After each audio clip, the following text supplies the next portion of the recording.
Are we live? Are we live? I don't know. Technology is being fun with me today, but hopefully you can see me and you can hear me.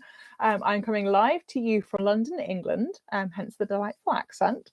And I'm incredibly grateful that you're joining me here live. I know there's some of you here live, and I'm sure that some of you will be watching on catch up because time zones, being what they are, end up being a bit complicated.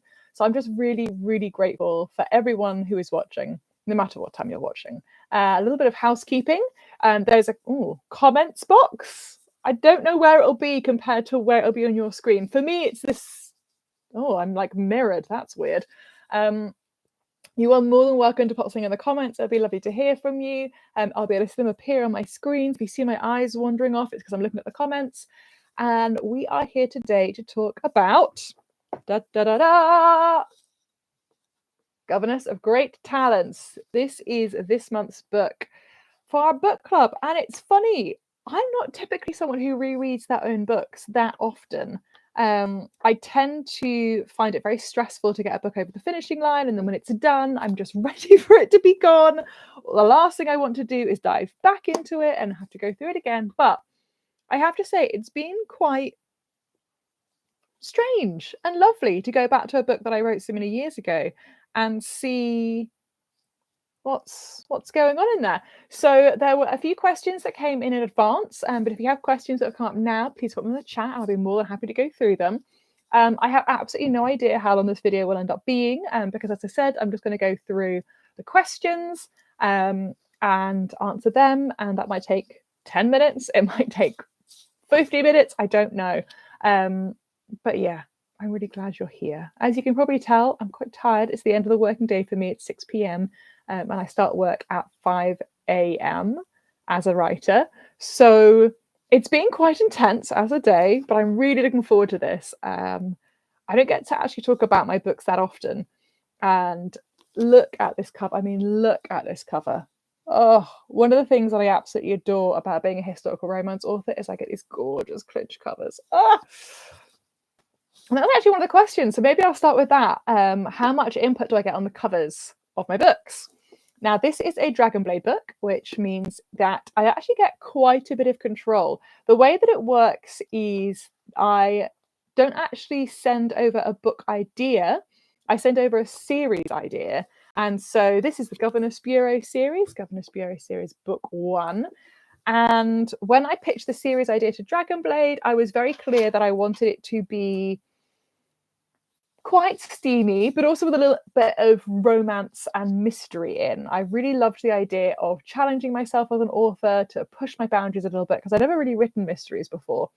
And that was one of the things that they really liked. They liked the idea that these books were going to be long. I mean, these are the longest books I've ever written. So this is, I think, 108,000 words, which is a lot. I mean, it's a serious number of words, and I don't know how many pages it is on the actual printed.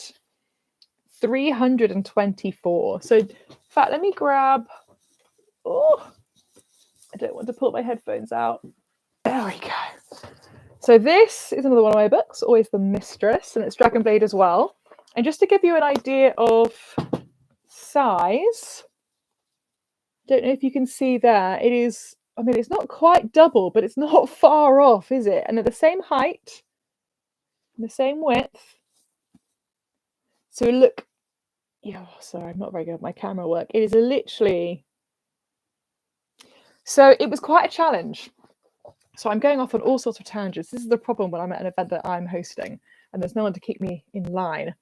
So pitched a series idea to Dragonblade. And I said, look, I'd love to write a series about a governess bureau where governesses are going into homes and they are obviously looking after children and doing the right thing there, but they are also discovering secrets and they're discovering mysteries and they're uncovering really exciting things. And so one of the things we wanted to do with the covers was really make it clear that there is an element of mystery, but actually it is still a romance. And if you don't love mysteries, then it's not really a problem. You're still going to really like this book. So what I do is I do a cover sheet for Dragonblade.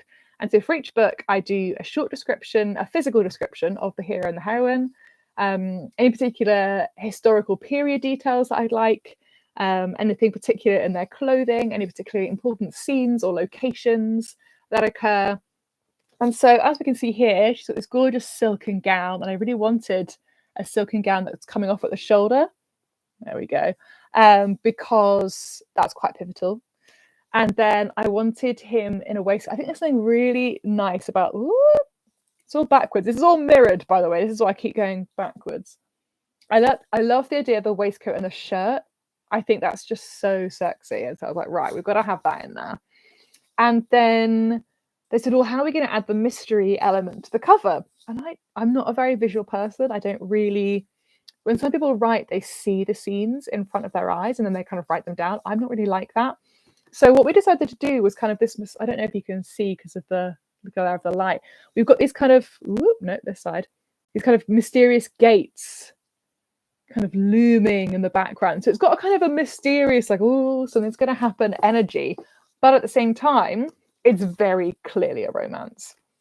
So that's how the cover was designed. One of the things that I really wanted for this cover as well as this series as well is to have very clear color blocks. So each book cover has a very different color scheme to others, but they all look quite cohesive as one.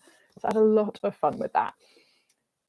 So yeah, one of the questions that I was asked was, why write a governess series? And I think one of the reasons I love the idea of governesses is because they occupy what is called a liminal space. And so a liminal space is essentially a space that's kind of one thing and kind of the other, but it's not actually either. So for example, the beach is quite a liminal space. Like, it's not the ocean, but it's not dry land. Like, it's damp and it's wet and it's got seashells on, and the tide comes in, the tide comes out. So it's quite a liminal space. Marsh is a liminal space. But also things like library entranceways. Like, you wouldn't stop there and do anything. Like, you're always moving through it, but you know when you step into a library, even if you're just in the entrance hall or the atrium, you know that it's different. You know that it's more than a shop or the street outside.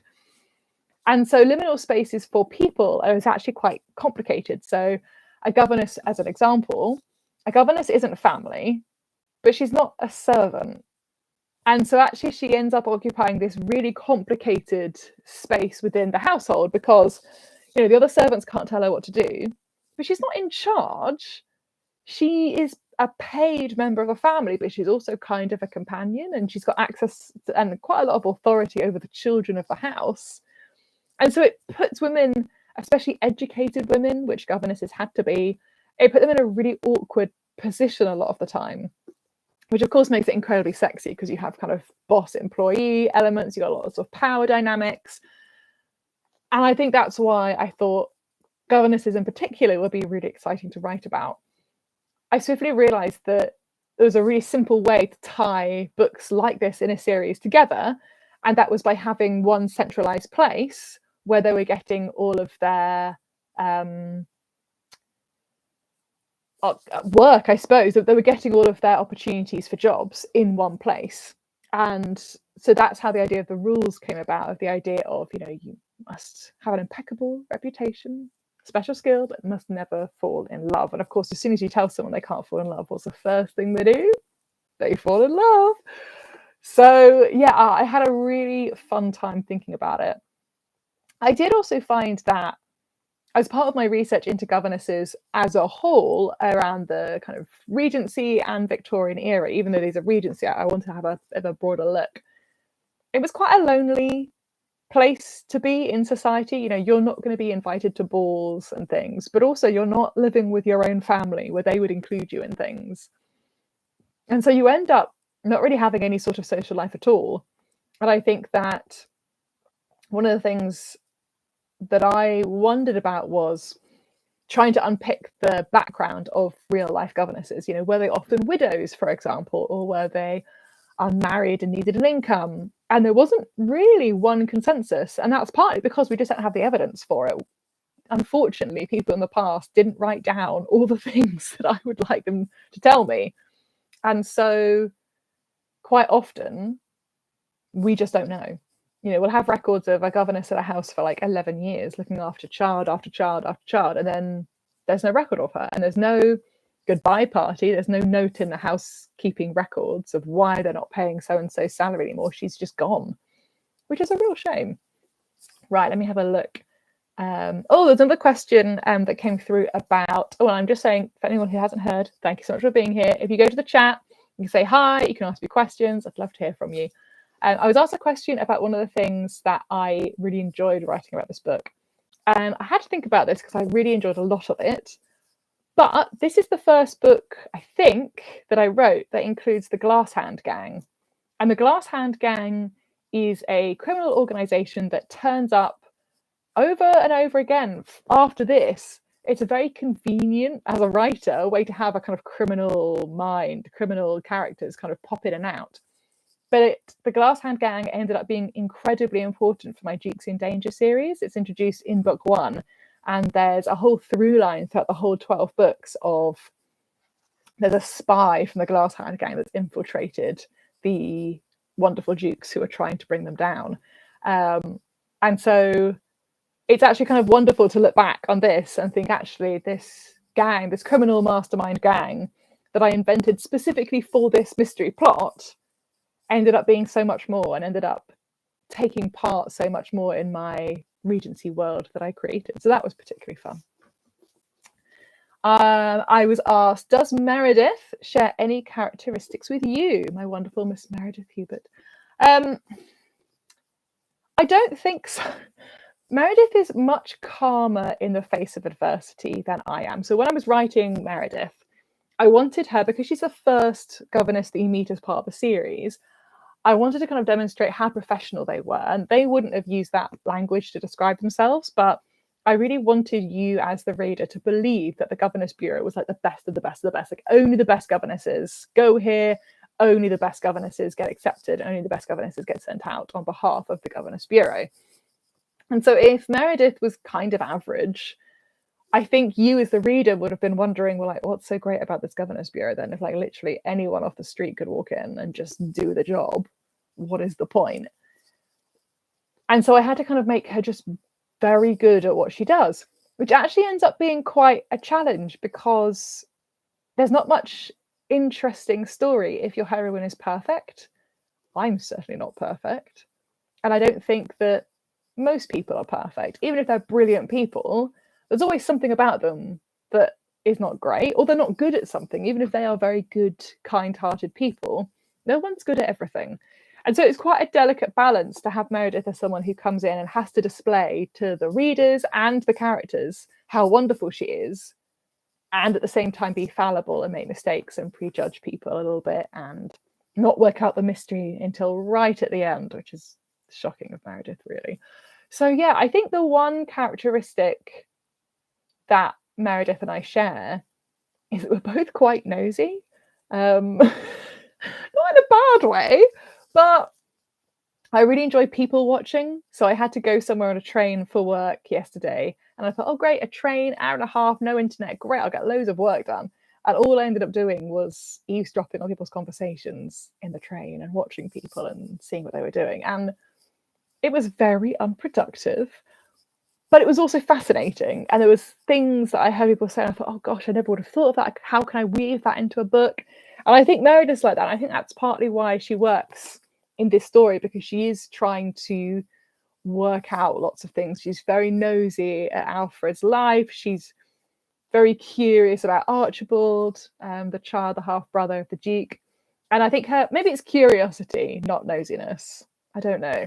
I think she's pretty nosy, but if you want to put a positive spin on it, she's very curious, and she's very, I think she's nosy. She likes to kind of open doors and poke in people's drawers and that sort of thing. She's that person who would she'd come around to you for a cup of tea and she'd like open your fridge to see what was in it. Not because she was going to take anything, but just because she wants to see. And I very much have that characteristic. I am very similar to that. I'm very nosy, but I love people. I think people are fascinating. And everyone I meet is fascinating and curious and different than I would maybe have presumed. So yeah, I think if I'm going to be nice to myself, I think the characteristic I share with Meredith is curiosity. I think it's probably nosiness. What was the hardest thing about writing this book? This book really. Oh, hey Bex Jester, put in the comments. She loves listening in on other people's conversations. It's so fascinating. I think it's why I like reality TV as well, because you get to see. I mean, maybe not reality TV now, because I think it's quite scripted now, and people go on it to become famous. But I think reality TV, maybe like 10 years ago, you would see people's interactions, and you just, oh, it's just fascinating. Could not and would not get enough. Are just absolutely fascinating. So, hardest thing. I had never written a child character before this book. And this is probably my 40th book. And part of that is because when you write romance, you tend not to write children's characters, like especially not main characters. They might be there, but they're not really part of the plot. And because it's a governess series, all of a sudden Archibald, my little 8-year-old character, was actually quite important. You know, he's in a lot of scenes. He's quite pivotal to the subplot. And so writing, I don't have children. And when I was writing this, I had one goddaughter, but she was 3. So she was well off the age of 8 years old. Now, I now have 2 goddaughters, a godson, a niece, and several of my other friends who I'm very close to have children, and they've all grown up. So now they're all at this sort of age. But when I wrote it, they weren't. And it's surprisingly difficult to write a child character who sounds like a child, but also isn't super repetitive, because I think this is only as someone who is child-free, looking in on the outside, children seem to repeat themselves a lot. I don't know, parents, please chime in if I'm incorrect. But I think partly because they are learning about the world, they're learning how to navigate things. Everything they're doing is new, but it means they want to repeat things to try and really understand something, or they become obsessed with something and they're really into dinosaurs, and therefore all they want to talk about is dinosaurs. That's fine with the children in your life that you love. And my niece and my godchildren can do that till the cows come home with me, and I will bend over backwards and buy them all the dinosaurs they want. It's not fun to read, though, in a book. You do want a little bit of variety from the child characters that you write, otherwise it becomes very dull very quickly.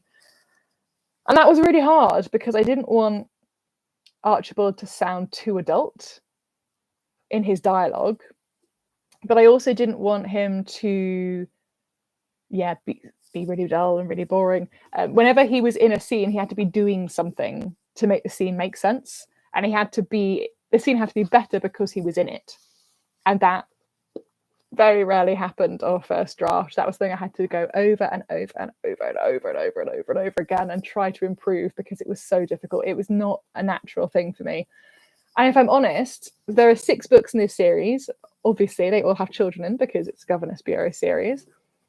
And I think I got better. I like to think I did. I hope I did. But it's still not something that comes naturally to me. And I am editing a book at the moment for Harlequin. Harlequin, Mills and Boon, HarperCollins. And there's a child in that, and he's 9. So a little bit older, but I mean, 8, 9, how much difference is it really? I don't know. Help. And again, I need John, who's my little boy character in that book, to be interesting, but also not sound like he's 45. Because if he sounds 45, then something's gone wrong somewhere. So yeah, that was the hardest thing. I got a question here about the creation of the Governess Bureau. So I talked a little bit about that. I think the main thing for me with the Governess Bureau was a lot of my series for Dragon Blade especially are quite long. They're kind of 12 books. I've done 12 books. In fact, I've done 3 12-book series with them. This one, which is 6, a 5, but that got cut off. And then book 5 of a 20-book series releases next week. So get ready for that. I'm really excited about that.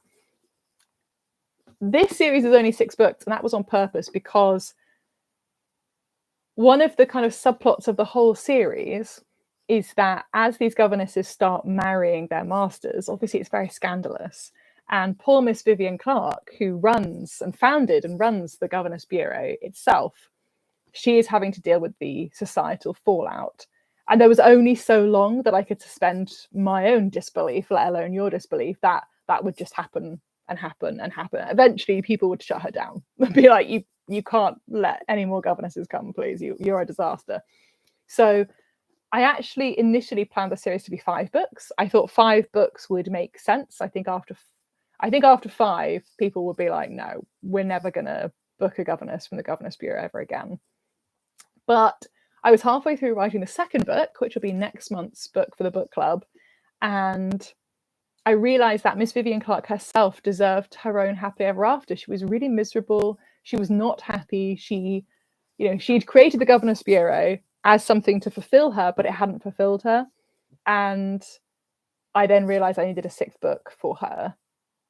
And so that was quite helpful that I realized that in book 2, as in when I was writing book 2, because then it meant that I could make sure that I seeded those ideas for her own story in books 2, 3, 4, and 5, so that by the time book 6 happened, I could wrap up the storyline of the Governess Bureau itself with her love story, which was so much fun. I can't even tell you. I'm really looking forward to that. I think it'll be 5 months until we get to it, but you are in for a treat. And I say that as someone who is completely unbiased.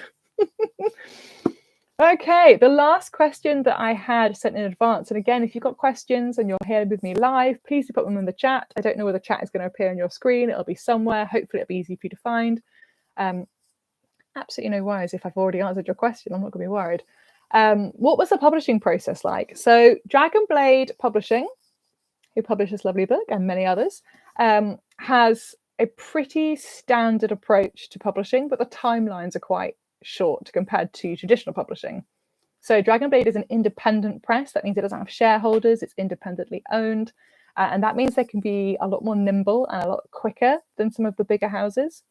So to give you an idea, for Harlequin, I'll write a book and 2 years later it'll come out.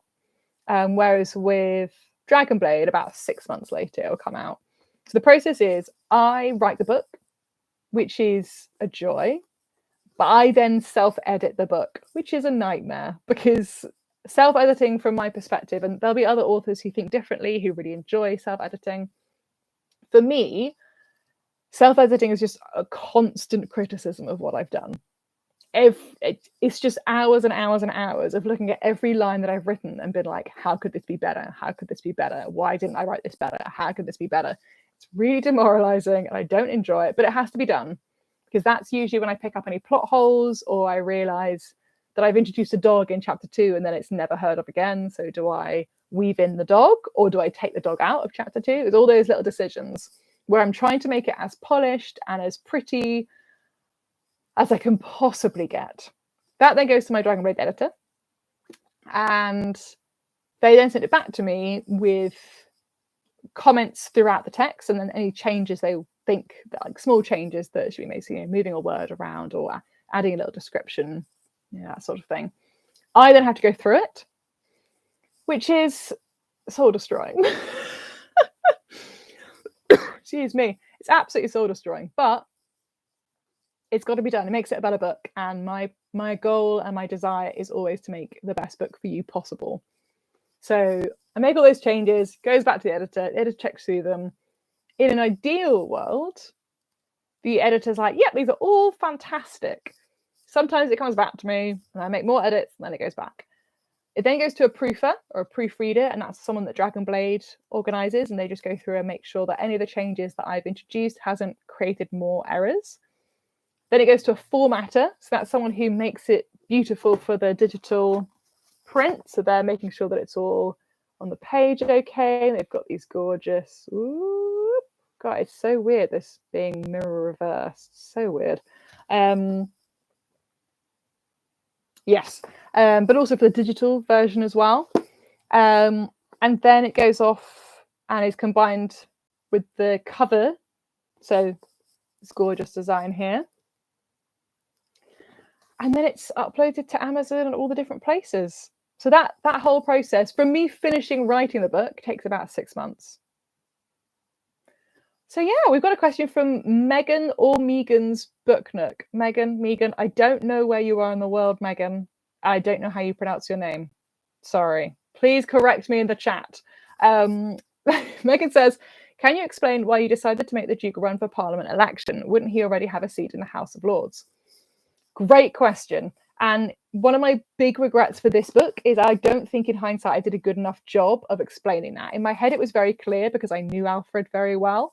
And I tried to make it clear in the book. In hindsight, I don't think I did it as good a job as I possibly could. There's two elements to this. One is history and one is character. So from a historical perspective, you're not guaranteed a seat in the House of Lords for any title. Now, dukes usually did, but you weren't guaranteed it. It was a gift of the monarch, essentially. And when a duke died and someone inherited it, you're not guaranteed a seat. The character answer to that is I really wanted Alfred to be someone who didn't just take what he was given for granted, that he wanted to honour the people he represented, and that he felt it was important that he was elected and not just got it by birth. But I don't think that came through strongly enough in the book. I don't have the time, and Dragon Blade wouldn't accept me rewriting it. But if I was going to rewrite it, I would definitely add that as a conversation. There's a conversation here that Meredith and Alfred have about women's right to vote. And I think that would be the point, that if I could go back and change it, knowing what I know now and seeing how the book has been reacted to, and listening to readers and sitting there going, oh no, that is a good point. I did not make that clear enough. I think I would add a little bit into that conversation, and I would have Meredith say, like, but I don't understand. Like, you could, even without my vote as a woman, you could just walk into the House of Lords and have a seat. And he could then say, well, yeah, but my father wasn't very popular with the region and Prinny didn't like him. It's not a guarantee that I'll be offered his seat. And, at the end of the day, like, I'm here to represent the people, and if the people don't want me there, then maybe they should have someone that they would rather represent them. It wouldn't need to be a huge change to the story. I think it would just be, a little addition. So Megan's added, I didn't know they weren't guaranteed a seat. 99 times out of 100, 999 times out of 1,000, it just was inherited. But it's not technically guaranteed. So I'm trying to think if there's an equivalent. I mean, technically, any title upon the death of the incumbent is a gift of the monarch. Technically, like a dukedom, an earldom. If you're a marquis, I think technically even baronets. I think, but yeah, technically the monarch at that point could go, nope. Oh, yay, Megan. Megan's just confirmed. Pronouncing the name correctly, always a good sign. I think technically upon the death of anyone with a title, even today, the monarch can intervene at that point and prevent an inheritance and the transition of that title down. I cannot remember the last time that has been used. I think the Tudors is how far back you'd have to go for a monarch to actually use that ability. But I think the ability's still there. Like, if you are a constitutional historian, please get in touch and correct me. But as far as I know, if the Earl of Essex died tomorrow, I don't think we even have an Earl of Essex anymore. But if we did and he died tomorrow, technically Charles III could intervene and prevent his son from inheriting. I think you'd have to have a really good reason to do it today. I think in the Tudor era, it was like, oh, well, I didn't like your dad, or he beat me at jousting, or I'm wondering if the Earl of Essex is in my head because that did happen, because I'm pretty certain the Earl of Essex rebelled against Elizabeth and tried a coup. He was then beheaded, and I think Elizabeth prevented his heir from inheriting as punishment. I should have to look this up. The point is, so this is what happens when I get on historical tangents. The point is, it could happen, and therefore there's enough plausibility for me to put it in. But I don't think I put enough explanation for the plausibility in the book. I hope that makes sense. Great question.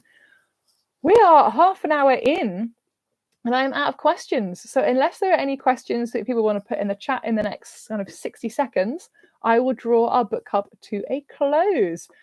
Oh, I've had such fun. There have been some brilliant questions sent in, and it was so lovely to have people chatting with me live. It makes honestly such a difference. If you are watching this on catch up, absolutely no shade to you. I know all the difficulties of different time zones. As a Brit, most things run to Eastern Standard Time, which can be really difficult for me, especially if it's like 2 a.m. my time. It's just not going to work. Next month, we are reading book 2. Book 2, which is A Governess of Discretion. I'm just going to see. Oh, I should have got this earlier. Oh, don't knock over Richard III. There we go. Here we go. Oh, I got them to take his shirt off for this one. I had so much fun writing this book. This again has a little bit of a mystery, but it's very, the master has secrets and there's places in the house that she's not allowed to go and what is hidden there. So this is the book we're reading for March. So make sure that you grab a copy. I'll be sending out a book club email next week. You can get it in paperback, you can get it in audiobook, you can get it on ebook. And I will really look forward to talking about it with you at the end of next month. Thank you all so much for coming. Look after yourselves and happy reading. Bye.